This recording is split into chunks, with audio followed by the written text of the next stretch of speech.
kung ako ay nagre-recommend sa inyo ng mga products na maganda, ako rin po ay nabubudol ng mga co-affiliates ko, ng mga co-content creators ko na nagre-recommend din ng mga products na na-try nila at nasabi nilang maganda. So ito po ay mangilan-ngilan lang, hindi ito madami. Ito lang yung nakita ko so far pa, or ito pala yung nabibili ko so far, no?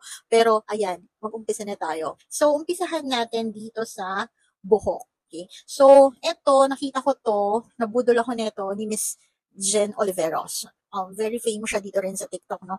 So, ito naman, sinasabi niya maganda daw talaga and mura lang siya. And totoo naman, mura naman talaga siya. So, ito yung Kufu Glossa Keratin Protein Treatment, professional treatment. Yan.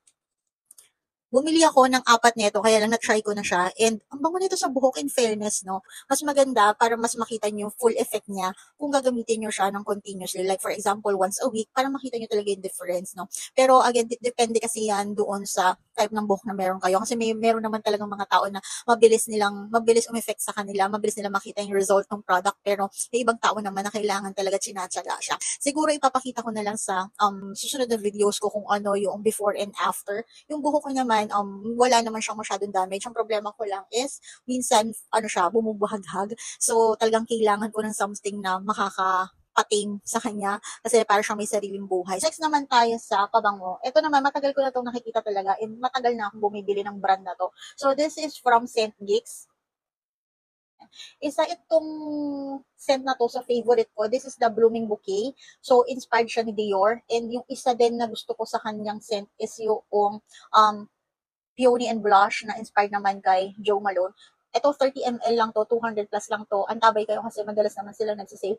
Super bango nito, amoy dalaga talaga, amoy fresh, ganun talaga yung amoy niya. Ako kasi hindi ako fan ng sobrang tapang na pabango. Gusto ko yung floral, powdery scent lang talaga kasi sinasakitan ako ng ulo, may na migraine ako. Pero itong scent na to, super perfect siya para sa akin. And nagtatagal naman siya, in fairness, nagtatagal siya sa damit. Kahit hubadin mo na siya pagkatapos mo gamitin, pagkatapos mo mag-work, ganyan, andun pa rin naman talaga yung amoy niya. In fairness naman dito. So, next tayo sa katawan.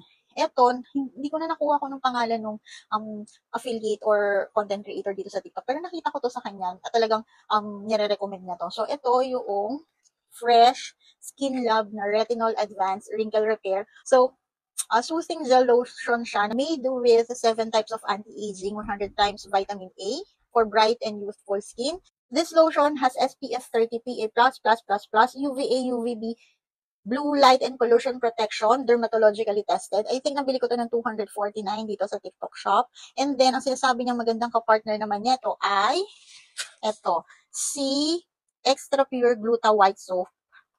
Ito naman itsura niya. Bumili na ako ng dalawa. Ayan. I think nasa 70 plus lang yata ito. So, hindi ko pa siya natatry. With this one, itong lotion na to, natatry ko na siya. And in fairness naman, mabilis siyang ma-absorb ng skin. Yung bango niya, very gentle lang. Hindi siya masakit sa ulo, masakit sa ilong na sobrang bango. Pwedeng-pwede to sa mga taong with sensitive, yung mga sensitive sa scent, yung ayaw ng mga malalakas na pabango or yung scent sa lotion nila. May amoy siya, pero hindi siya ganun ka-strong. So, ako, okay sa akin yung scent niya. Next naman tayo sa mga supplements. So, ito, super famous na talaga dito, no? So, ito is from the brand Luna Aura. So, this is their Hope Glow Super. Ayan. And bumili din ako noong Skin Pro. Ayan.